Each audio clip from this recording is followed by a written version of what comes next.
বাংলাদেশে কিভাবে নির্মম নিপীড়ন করা হচ্ছে সনাতনী সম্প্রদায়ের ক্ষেত্রে প্রতিনিয়ত হিন্দু সম্প্রদায় মুক্তদের উপর আসছে আক্রমণ। দেখা গেল বাংলাদেশে বিপুল চন্দ্র দাসকে শুধুমাত্র ধর্মাচরণ করার জন্য সনাতনী সম্প্রদায় মুক্ত হওয়ার এই পশ্চিমবঙ্গেও যদি একই শাসন কায়েম হয় তাহলে কিন্তু ধর্মাচরণে আমাদের দুঃসাধ্য হয়ে পড়বে।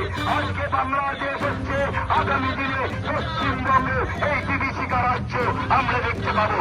আমরা দেখলাম যে মুক্ত হওয়ার জন্য টিপু চন্দ্র দাসকে রাস্তা থেকে টেনে হিচড়ে মিথ্যাভাবে তাকে বিভাজনকারী দায়ী করে আমরা দেখতে পেলাম তাকে কিভাবে নৃশংসভাবে হত্যা